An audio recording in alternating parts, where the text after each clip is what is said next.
인생의 광풍을 만나 깨어질지라도 라는 제목으로 인생의 광풍 속에서 깨어지는 그 가운데 하나님의 손길을 경험할 수 있다라는 주제를 가지고 우리 함께 말씀의 은혜를 나누겠습니다. 사도 바울의 그 사도행전의 여정은 총 4번 나옵니다. 1차, 2차, 3차 선교 여정이 있고, 그리고 4번째 마지막으로는 로마를 향해 가는 여정. 지금 우리는 로마를 향해 가는 여정 가운데 이 말씀의 본문을 대하고 있습니다. 사도 바울은 예루살렘에서 체포되어서 그리고 가이사랴로 먼저 호송되었고, 가이사랴에서 이 총독 앞에도 섰지만 그는 내가 황제 앞에도 서겠다 해서 이제 로마를 향해 지중해를 가로질러 가고 있는 과정 중에 오늘 우리는 이 본문을 대하고 있습니다. 오늘 이 본문의 시작은 이렇게 시작을 합니다. 이 남풍이 순하게 불매 그들이 뜻을 이룬 줄 알고, 여러분, 순풍이 분다라는 것이죠. 남풍이 불어서 이 배는 순항을 하게 되었습니다. 우리의 인생이 정말 뜻대로 또 형통하여서 잘 될 때가 있습니다. 이 전도서 7장 말씀에는 그런 말씀이 나오죠. 너희는 형통할 때에 기뻐하고, 형통할 때는 기뻐해야죠. 좋은 일, 인생이 잘 되고 맑은 날, 순풍에 돛단 듯 가고 있을 때 기뻐할 줄 알고 감사할 줄 알아야죠. 여러분, 우리가 살아있다면 기쁨을 누릴 수 있는 거, 감사할 줄 아는 거, 이게 살아있는 사람의 특징입니다. 그러나 이 전도서의 말씀은 공고한 날에는 생각해 보아라 라고 되어 있습니다. 우리의 삶에는 원치 않는 공고한 날, 이 고난, 그래서 인생이 마냥 잘 될 것 같은데 인생이 뜻대로 풀리지 않는 그러한 시절, 상황을 만날 때도 많이 있다라는 것입니다. 이렇게 순풍에 돛단 듯 배가 가는 것 같았지만 이내 13절을 지나 14절에 가게 되니 아니나 다를까 이런 장면을 만나게 됩니다. 얼마 안 돼요. 섬 가운데로부터 유라굴로라는 광풍이 크게 일어나니, 이 유라굴로라는 이 광풍은 우리나라 말로 만약에 이것을 해석을 하자면 태풍이 불었다라는 것입니다. 엄청난 위력을 가진 태풍이 불었다. 왜 이게 태풍이냐면요, 유라굴로라는 말은 이 원뜻은 이 동풍을 뜻하는 유로스라는 말과 북풍을 뜻하는 아킬로라는 말이 합쳐져서 유라굴로라는 이 합성어를 이루게 되었습니다. 그러니까 직역을 하면 이것은 동북풍, 북동풍이라는 거죠. 보통 북풍은, 우리나라에서도 북풍은 찬바람을 뜻하지 않습니까? 저쪽 북쪽으로부터 불어오는, 시베리아 지역에서부터 불어오는 한파를 가져오는 그런 바람이다. 찬바람이다. 이 고난의 바람인 것이죠. 이 지중해에서 이 북동풍이 가끔 몰아닥치는 때가 있었습니다. 보통 겨울철에 이런 북동풍이 몰아닥치게 되면 아주 세차고 급격한 바람이어서 큰 파도를 일으키고, 그 항해하고 있는 배의 경우에는 이 파손하고 난파되는 이런 일들이 종종 벌어지고 했었습니다. 지금 출발은 순풍에 돛단 듯 이렇게 순조롭게 출발하는 것 같지만요, 그러나 사실 지금 현재 이 배가 다시 이렇게 출발하기 전까지, 여기에 이르기까지도 여러 어려운 일들, 그러니까 배가 여러 어려운 시련들을 겪으면서 지금 여기까지 오게 되었습니다. 현재 그레데 섬, 오늘날 크레타 섬이라고 불리는 지중해에 있는 한 섬에 있는 미항이라는 것에 머물게 되었는데, 이 미항까지 오는 데에도 상당히 어려움이 있었습니다. 그런데 이 미항에서 이제 순조롭게 출발하는 것 같았지만 이내에 급격하고 강한 북동풍이 불어서 유라굴로에 사로잡혀서 아주 배가 좌초의 위험에 처하게 되었다라는 것이지요. 여러분, 형통한 날에는 기뻐하고 공고한 날에는 어떡하라고요? 생각해 보라고요. 생각. 여러분, 우리는 우리에게 닥친 시련, 이런 어려운 고난, 고난, 이 고난의 때에 이 고난은 어디로부터 말미암는가 생각해 볼 필요가 있습니다. 여러분, 이런 고난이 크게 보면 성경 안에 등장하는 고난, 또 성경적으로 우리에게 해석해 주는 고난이 크게 보면 세 가지 정도가 있습니다. 먼저 첫째는 자초하는 고난입니다. 자초한다라는 것은 말을 안 들어서 겪게 되는 고난이라는 거죠. 그러면 안 된다 그랬는데 그렇게 하는 거예요. 그렇게 해야 된다 그러는데 그렇게 안 하는 거예요. 그래서 자초하는 고난인 거죠. 지금 이 유라굴로라는 광풍을 만나게 되어서 배가 이리저리 그냥 바람이 이는 대로 바람 따라서 이리저리 흔들리게 되는 이런 상황은 사실 우리가 읽지는 않았지만 조금 더 앞에 10절을 보게 되면 이미 바울이 경고했습니다. 예고했습니다. 그리고 바울은 권면했습니다. 가지 말자고, 안 가는 게 좋겠다고. 바울에게는 뭔가 하나님이 주시는 영감이 있었던 것 같습니다. 그런데 여러분, 모든 영감은 꼭 하늘에서 뚝 떨어진 게 아닙니다. 바울도 1차, 2차, 3차 이 지중해 지역을 쭉 여행하면서 이 경험이 있지 않습니까? 그가 가진 경험, 어떤 위험을 당할지 모른다라는, 지금은 배로 움직이지 않는 게 좋겠다라는 그 경험치를 근거로 또 하나님 주시는 영감을 따라서 이렇게 얘기를 했던 거죠. 10절 말씀에 보면요, 여러분이여 내가 보니 이번 항해가 하물과 배만 아니라 우리 생명에도 타격과 많은 소래를 끼치리라. 그러니까 가지 말자라는 거죠.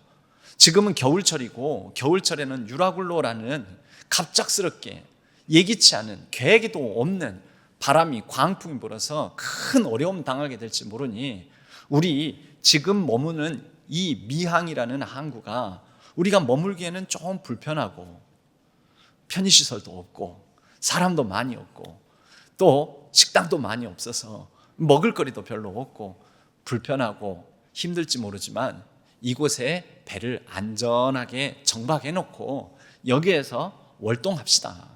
겨울을 지냅시다. 이미 경고했어요. 이미 예고했어요. 그래, 권면했어요. 그런데 말을 안 들었어요. 그 다음 11절에 보면 이렇게 말씀합니다.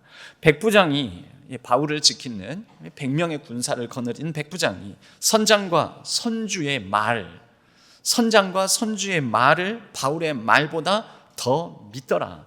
이 바울의 말은 여기 머물자, 겨울을 지나자.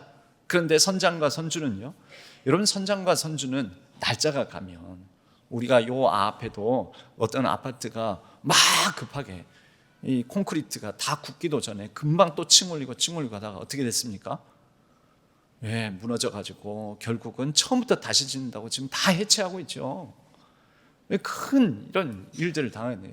그렇게 해서는 안 되는데 꼭 그렇게 하는 거죠. 선장과 선주, 또 이런 공사를, 또 부실 공사를 하게 되는 게 왜 그렇습니까? 더 빨리 기간을 단축해가지고 이익을 보고자, 욕심 때문이죠. 욕심. 또 다른 하나는 뭐가 있겠습니까? 교만이 있습니다. 교만. 백부장도 빨리 바울을 로마로 호송하고 그리고 나서 쉬고 싶고, 선장과 선주도 빨리 이 배를 운행을 해서 이익을 보려고 하는 욕심. 그 다음에 둘째로는 교만. 어떤 교만일까요? 바울 저 사람이 죄수 신분에 뭘 안다고. 바다는 내가 전문가야. 내가 잘 알아. 내가 이 지중해를 몇 번을 왔다 갔다 했는데 지금까지 이렇게 해도 아무 탈이 없었어. 이 세 번째는요, 편리를 도모하고자 하는 마음이었습니다. 그 다음 12절에 보면요, 그 항구가 겨울을 지내기에 불편합니다. 미항이 불편했습니다. 거기에서 한 70km 정도 가면, 그러니까 아예 지금 지중해를 건너자라는 게 아니고, 겨울을 나려면 여기보다 더 편의시설이 갖춰져 있고 항구도 더 크고 또 먹고 마실 수 있기에도 더 좋은 항구가 있다.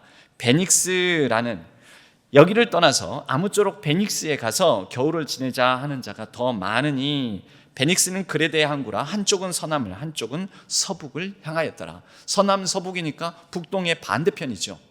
반대편. 그러니까 바람으로부터도 안전하고, 비록 항구에 배는 정박해 두었지만 그 바람이 불면은 그 이 미항이라는 곳, 지금 현재 있는 곳은 너무 춥고 불편하고, 그래서 사람들은 많이 안 살고, 그리고 편의시설도 없고, 그러니까 우리가 편하게 지내려면 여기가 아니라 저기만큼 가서 저기서 지내자라고 얘기를 했던 거죠. 교만, 욕심, 또요 편해지고 싶은 편의주의, 이것이 결합되어서 소위 이 시대의 우리나라에도 안전불감증, 안전사고, 사건, 사고들이 일어나는 경우들도 많이 있습니다. 여러분, 결국 우리는 그것을 흔히 이것은 인재다, 사람이 일으킨 사고다, 지키지 않아서, 말을 듣지 않아서 일어난 그런 고난이 있다라는 거죠.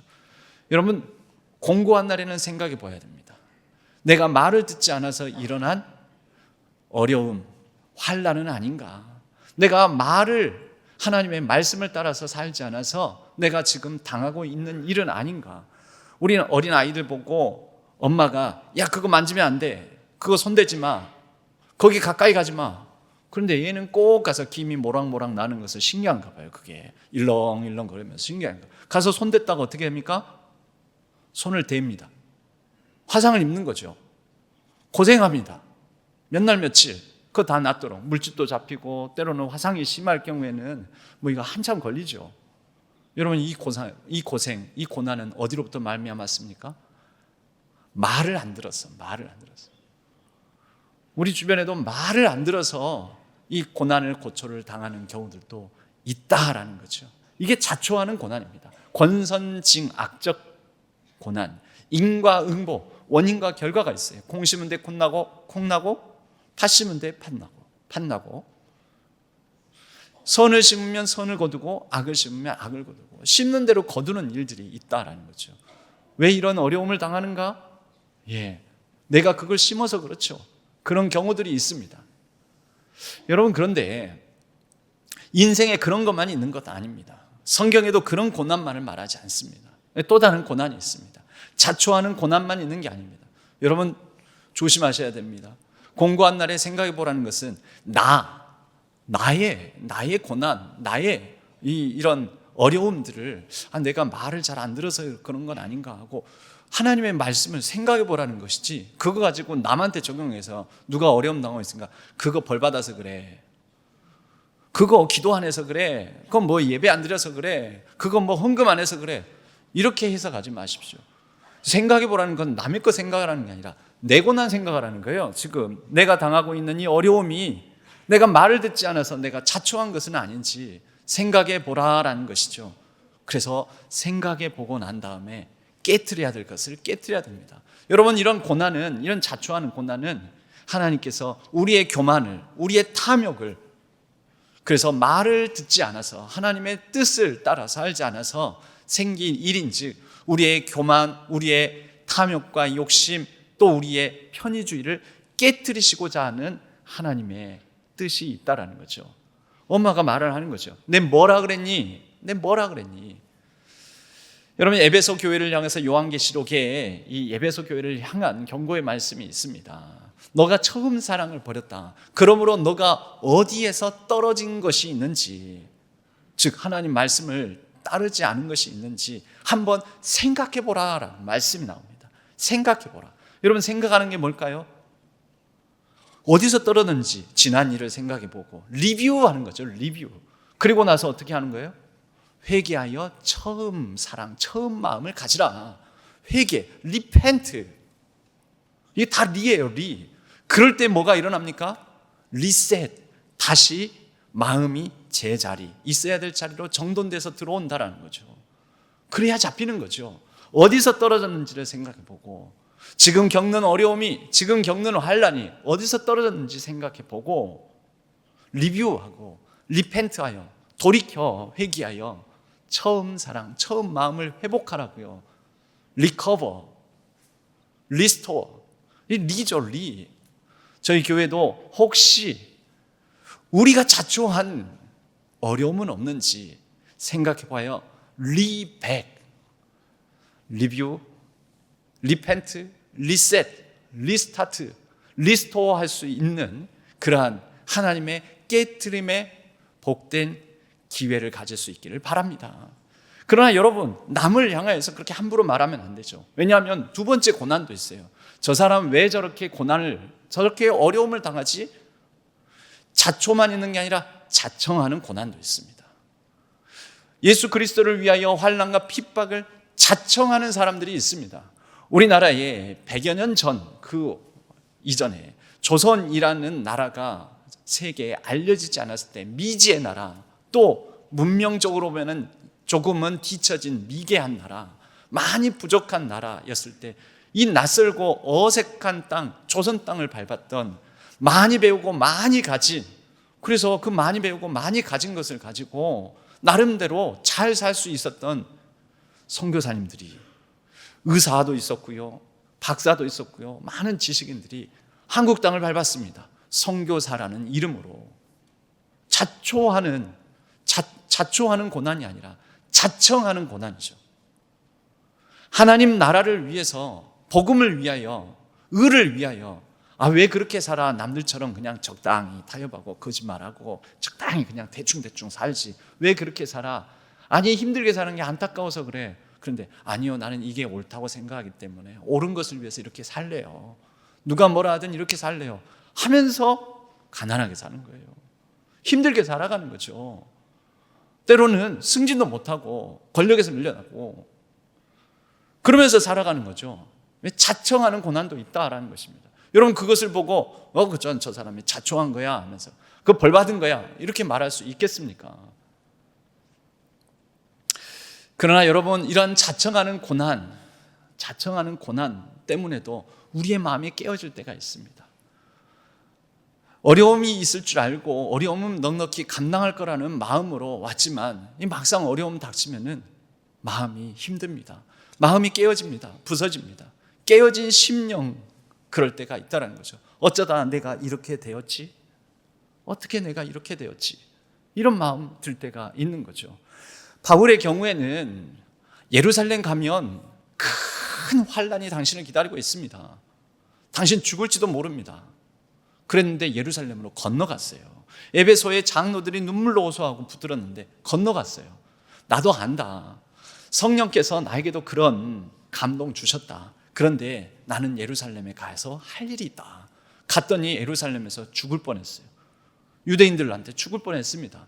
그리고 바울은 예루살렘에서 가이사랴로 체포되어서 갔다. 가이사랴에서 나 황제에게 상소하겠다. 황제 앞에 서겠다.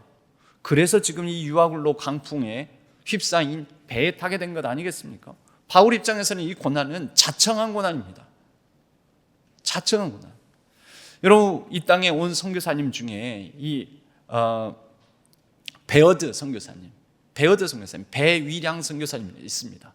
한국명이 배위량, 원래 이름은 베어드 선교사님.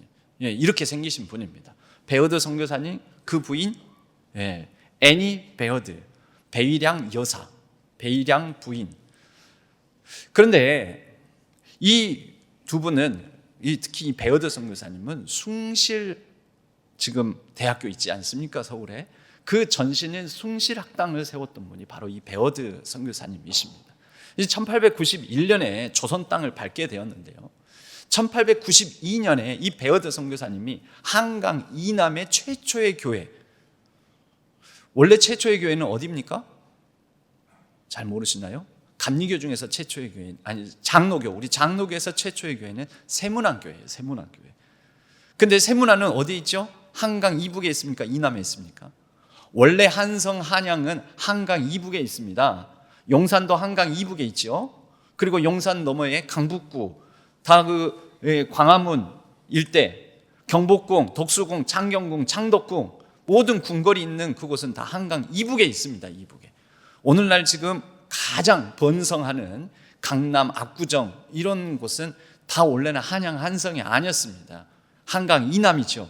한강 밑에 있다라는 거예요. 그 한강 이남 지역, 당시 한양을 제외한 한강 이남 지역에서 제일 먼저 세워진 교회가 바로 초량교회입니다. 부산에 있습니다. 이곳입니다. 이 초량교회를 91년에 와가지고 1892년에 베어드 선교사님이 세웁니다. 1892년에 또 좋은 일이 있었습니다. 이 교회를 세울 무렵쯤에 이 두 분 사이에 베어드 선교사님, 또 윌리엄 베어드 선교사님, 애니 베어드 부인, 이 사이에서 딸이 태어났습니다. 낸시 로스라는 딸이 태어났는데 근데 이 딸이 그만 1894년 3살밖에 안 됐는데 뇌척수막염으로 죽고 맙니다. 여러분, 당시 선교사님들이 왜 이런 환란을, 그때 당시에는 조선이 이 조선 땅에 대한 면역력이 형성되지 않았기 때문에, 특히 면역에 취약한 막 태어난 선교사님 자녀들이 막 태어나서 죽거나 한두 살, 3살 되기 전에 죽는 일들이 너무 많았습니다. 조선 땅에는 의료시설도 또 여러 가지 의료 인프라도 구축이 안 돼 있었기 때문에, 위생적으로도 문제가 많았기 때문에 이런 질병들이 많았던 것이죠.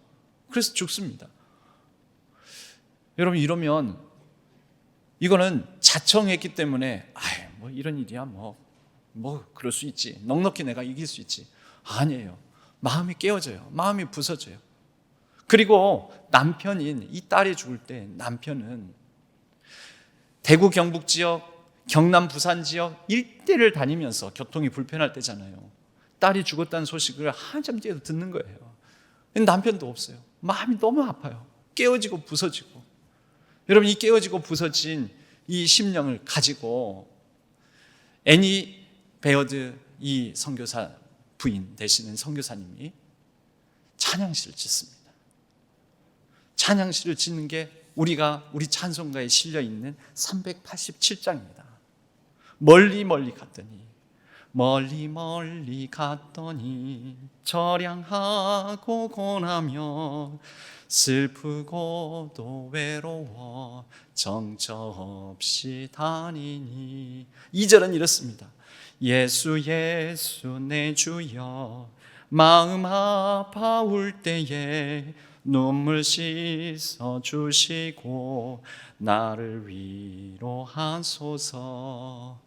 다니다 가실 때에 쓸쓸한 곳 만나도 홀로 있게 마시고 주여 보호하소서. 우리 후렴 부분은 같이 해볼까요? 예수 내 주여 지금 내게 오셔서 떠나가지 마시고 길이 함께 하소서. 여러분, 이 찬양 가사를 보고 또 같이 불러보고 들을 때 어떤 마음이 드십니까? 그 깨어진 심령이 느껴지지 않습니까? 자청하는 고난의 삶에도 심령이 깨어지고 상한 마음이 들 때가 많습니다. 자청하는 고난 중에도 힘들고 어려울 때, 그러나 이런 가운데서 하나님의 긍휼과 자비를 구하며 보호하소서, 인도하소서, 함께하소서, 지켜주소서. 여러분, 그런데 그때 나오는 이 주옥같은 찬송시, 찬양 가사가 동일한 아픔, 동일한 인생의 어려움, 인생의 난파의 위험을 당한 우리들에게 위로가 되지 않습니까? 여러분, 상한 심령, 깨어진 심령 가운데에서 우리는 바로 하나님의 평상시에 순풍에 돛단 듯 형통할 때 느끼지 못하는 하나님의 긍휼과 자비, 그 위로를 어느 때보다 더 구하고 또 더 크게 느낄 수 있다라는 것이죠. 이 애니 베어드 선교사님이 그날이 5월 13일인데 마침 주일이었나 봅니다. 어머님에게, 자신의 친정 어머님에게 편지를 씁니다. 그 편지 한 토막이 이렇습니다. 5월 13일 주일, 아이가 보통 잠자리에 들던 그 시간에 저희 곁을 떠났습니다. 어머니가 짜주신 조그만 흰 옷을 입히고 새 신발을 신겼습니다. 무덤을 넘어서는 천국 소망을 갖지 못한다면 어떻게 이런 어려운 순간들을 살아나갈 수 있을까요? 주신 이도 하나님이요, 데려가신 이도 하나님이며 이제 아기의 영혼은 영화롭게 돼 주와 함께 있으니 감사합니다. 비통함, 외로움, 남편 없이 사랑하는 딸을 떠나보내는 이런 가운데서 남긴 찬양이 멀리 갔더니, 또 다른 찬양이 또 있어요. 375장, 나는 갈 길 모르니. 가사가 뭐 다 이래요. 나는 갈 길 모르니 주여 인도하소서. 아무것도 모르니 주여 나를 보호하소서. 여러분, 이런 가사가 언제 어떻게 나오겠습니까? 그리고 이런 가사의 은혜를 이게 이런 가사가 쓰여지지 않았다면 우리가 그 동일한 심정, 동일한 아픔, 동일한 어려움, 고난 겪을 때 어떻게 우리가 은혜 받고 위로받을 수 있겠습니까? 여러분, 깨어진 심령인 상태, 자청하는 고난에도 깨어지고 고난당하고 힘들고 어려울 때 있습니다. 그러나 그때 그 깨어진 심령의 그 틈새에서 하나님의 위로와 은혜의 빛이 쏟아져 들어오고 또 다른 틈을 통하여서 쏟아져 나갑니다. 흘러나갑니다. 그리고 누군가에게 위로가 되고 치유의 능력이 되는 것입니다. 이 선교사님은 바로 이렇게 찬양시만 직접 지었을 뿐만 아니라 또 많은 좋은 찬양곡들을 우리 한국말로 번역을 했습니다. 우리 찬송가에 실려있는 예수 사랑하심은 또 나의 생명 드리니, 이런 찬양들이 바로 이 선교사님에 의해서, 이 부인 선교사님에 의해서 번역되어 오늘날까지 우리에게 전해지고 있는 찬양들입니다. 여러분, 바울은 늘 자주 깨어졌습니다. 늘 자주 깨어져서 지금 내가 당하는 이 공고한 날 생각해 보는 거죠. 그리고 구하는 거죠. 하나님께 나아가는 거죠. 그런 바울에게 때로는 자청하는 삶 가운데 하나님, 나 고쳐주세요. 근데 안 고쳐주세요. 안 고쳐주시니까 하나님께서 안 고쳐주시면서 뭐라 하냐면, 네 은혜가 너에게 족하다. 내 은혜가 너에게 지금 족하니 이 상황을 피하거나 모면하거나 더 온전해지려고 할 필요 없다. 내 능력은 약한 데서 완전하게 된다. 그리스도의 능력이 내게 머무르게 하기 위하여 바울은 더욱더 기쁜 마음으로 자신의 약점들, 자청한 고난 가운데서 당하는 깨어짐을 자랑하였습니다. 우리 이 애니 베어드 선교사님도 따지고 보면 자신의 환난, 어려움, 자신의 약함을 이 찬송시를 통해서 드러내는 것 아니겠습니까? 자랑하는 것 아니겠습니까? 그래서 우리의 약함도 때로는 능력이 됩니다. 여러분, 마지막, 그런데 또 다른 고난이 있습니다. 자초한 것도 아니에요. 내재도 아니에요. 자청한 것도 아니에요. 내가 언제 그거 하기로 한 것도 아닌데, 자초도 자청도 아닌데 당하는 고난, 어려움들이 있습니다. 애매한 고난이라고 합니다. 여러분, 바울의 경우에는 이건 자청한 것이겠죠. 그리고 선주와 선장, 백부장은 자초한 것이겠죠. 그래서 당한 일일 텐데 이 배에 276명이 타고 있었습니다. 그 가운데는 어쩌다가 탔을 뿐이에요, 이 배를. 뭐 본인이 지금 출항합시다 한 것도 아니에요. 자신이 자초하지도 않았고 자청한 것도 아니에요. 그런데 그 배에 타서 이 어려움을 같이 겪는 거죠. 그럼 대한민국이라는 2025년의 이 현실, 이 역사적 현실의 배에 우리가 승선한 거예요. 그러다가 내가 자초한 것도 아니고 내가 자청한 것도 아닌데 당하는 어려움들이 있습니다. 지금 온 국민이 어려움을 당하고 있지 않습니까? 그냥 가족들과 더불어서 연말에 시간 맞추기 어려우니 이때를 기해서 우리 함께 놀러 가자. 놀러 갔다가 그냥 그 비행기를 탔을 뿐이에요. 그건 자초한 것도 아니고 자청한 것도 아니에요.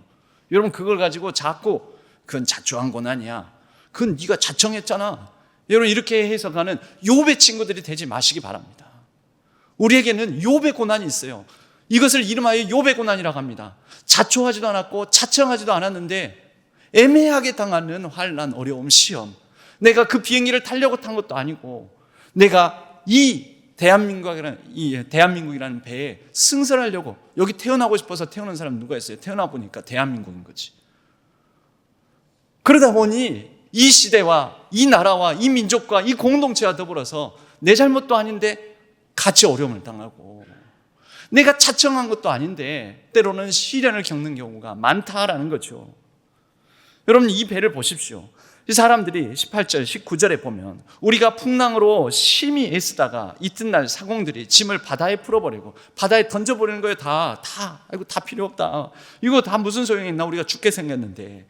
사흘째 되는 날 19절에 배의 기구를 그들의 손으로 내버리니라. 다 내버리는 거죠. 내던지는 거죠. 근데 이렇게 내던지고 내버리는 사람들, 여러분, 이 사람들 중에는 자초도 자청도 아닌 애매한 사람들 또 있다라는 것입니다. 20절에 보면은 그 상황을 이렇게 표현합니다. 여러 날 동안 해도 별도 보이지 아니하고 큰 풍랑이 그대로 있음에 구원의 여망마저 없어졌더라. 야, 이제 우리 못 살겠다. 죽게 생겼구나. 이거 풍랑이 언제 그칠지도 모르겠고 죽겠지? 여러분, 이 애매한 고난을 당하는 경우에 우리가 생각해 봐야 될 게 있습니다. 공고한 날에 생각해 봐야죠. 그런데 이때 생각해 봐야 될 것은요, 내가 깨트려 나눌 수 있는 게 무엇인가? 내가 깨트려 그 비행기를 타려고 탔던 사람도 아니고, 이 대한민국의 이 현실, 이 역사적 아픔 가운데 이 대한민국이라는 배에 다 자청해서 탄 것도 아니지만 그런 가운데 마음 아프고 깨어지고 희생당한 사람들, 그 사람들을 위해서 내가 깨어내어 줄 수 있는 게 무엇이 있을까? 우리는 이때 이것을 생각해야 된다는 것입니다. 그 사람 고난을 가지고 자청한 것일까? 자청한 것일까? 이거 분석하라고 우리에게 이 애매한 고난을 당한 사람들을 우리로 하여금 만나게 하신 게 아닙니다. 이런 상황 속에서는 그 애매한 고난에 있는 사람들과 함께 하라고 지금 우리를 이 가운데 허락해 주신 것입니다. 하나님의 구원의 소망, 하나님의 위로의 능력, 그것이 하나님의 뜻이니 그 뜻을 아는 자, 그 뜻대로 부르심을 받은 우리가 먼저 내 것을 깨어, 옥합을 깨어 내어주듯이, 여러분, 때로는 우리 이 광주에서 일어난 일들 가운데서도 주먹밥을 싸서 자기 것을 깨어서 내어주는 사람들, 자기 피를 뽑아서 이 부상을 당한 사람들 고치라고, 치료해라고 자청해서 헌혈하는 사람들, 자기 것을 깨워주지 않습니까? 깨어서. 때로는 시위대들 추위에 떨지 말으라고 커피라도 한 잔씩 마시라고 막 100잔씩 100만 원어치를 미리 다 선납해놓고 원하는 사람 가져 드십시오, 뭐 이렇게 하는 사람들. 여러분, 우리에게 애매한 고난 환난을 당한 사람이 보이거든. 저 사람은 자초일까 자청일까, 그거 분석하지 마시고 그거 해석하라고 우리에게 그 고난 주시지 않았습니다. 우리의 시대에는, 우리의 역사에는, 우리의 상황에는, 우리의 인생에는 때로는 해석 불가능한 고난도 있습니다. 그럴 때에는 그들과 함께 마음 깨트리고 굳은 손 깨트리고 펴서 옥합 깨트려서 하나님의 뜻을 시행하라고 하시는 하나님의 사명이 우리에게 있습니다. 여러분, 그런 역할을 바울이 하지 않습니까? 바울이 22절 말씀에 보면 내가 너희를 권하노니 이제는 안심하라. 이 바울이 하는 말은 물론 하나님께 받은 영감이 있어도 그렇겠지만 특별한 영감이 있어야 이렇게 하는 것 아닙니까? 아닙니다. 어떤 환난, 어떤 어려운 가운데 있든지 간에 그런 사람들을 보거든 여러분, 믿음으로, 믿음의 소망을 가진 우리가 위로하는 거죠. 너희 중 아무도 생명에는 아무런 손상이 없겠고 오직 배뿐이로라. 배는 파산할지 모르지만 여러분 괜찮을 겁니다. 바울은 그 근거를 이렇게 전합니다. 우리가 읽지는 않았지만 24절에 보면 이 바울에게 간밤에 천사가 바울에게 전해주는 하나님의 말씀이 있었습니다. 천사가 뭐라고 하냐면 이렇게 말씀하셨습니다. 하나님의 약속이 내게 있습니다. 바울아, 두려워하지 말라. 네가 가이사 앞에 서야 하겠고 또 하나님께서 너와 함께 항해하는 자를 다 너에게 주셨다. 이렇게 말씀하셨습니다. 그러니 여러분 25절 안심하라. 나는 내게 말씀하신 그대로 되리라고 하나님을 믿노라. 믿습니다. 그런즉 우리가 반드시 한 섬에 걸려 우리의 생명을 다 보존할 것입니다. 여러분, 하나님을 믿으십니까? 하나님을 믿으십니까? 하나님을 믿으신다면 애매한 고난 가운데 처한 그 상황, 그 사람, 그 현실을 외면하지 마시고 그 하나님을 믿는 믿음 가운데 주신 하나님의 약속의 말씀, 소망의 말씀, 위로의 말씀, 능력의 말씀으로 내 자신을 깨트려, 내 것을 깨트려 위로하고 소망을 주고 하는 하나님의 뜻을 이루어가는 한 사람 한 사람 되시기를 바랍니다. 그런 기회로 하나님께서는 이러한 여러 가지 어지러운 상황 속에 우리를 두신 것입니다. 이 땅에 이 깨어지고 망가진 세상 속에 우리를 두시는 것입니다. 우리 신학교회를 두시는 것입니다. 그러한 하나님의 뜻을 이루어가는 저와 여러분 되기를 바랍니다. 그리하여 이 어지러운 세상 속에 아니 왜 고난이 어디서부터 왔지? 여러분 내 고난을 해석하십시오. 그래서 이것이 내가 자초한 고난일 경우에는 나의 마음을 다하여 주님을 의뢰하고 내 명철을 의지하지 말고 하나님 말씀대로 따라 살겠습니다. 나의 교만 깨트리고 욕심 깨트리고 나의 편의주의 깨트리고 하나님의 뜻을 붙드시고 그리고 내가 자청하는 고난 가운데 이건 내가 자청하는 고난이구나. 그래도 마음이 심령이 깨어질 때에는 하나님께 나와 마음 다 토해내고 내려놓고 하나님의 위로와 보호가 필요합니다. 나는 아무것도 모르니 주여 인도하옵소서. 여러분 그 깨어진 심령 속에서 하나님의 위로와 구원의 손길을 경험하시기를 바랍니다. 그리고 누군가 애매한 고난, 자초도 자청도 아닌 애매한 고난을 당하는 현실의 아픔, 역사의 아픔, 또 여러 희생자의 아픔을 보거든 그럴 때 그 사람에게 하나님의 소망의 말씀으로 위로하는 한 사람, 같이 울어주는 한 사람, 같이 그 아픔에 동참하는 내 옥합을 깨뜨리는 한 사람 되어서 하나님의 뜻을 이 땅 가운데 이뤄가는 저와 여러분 우리 신안의 모든 성도님들 되시기를 주님의 이름으로 간절히 축원합니다.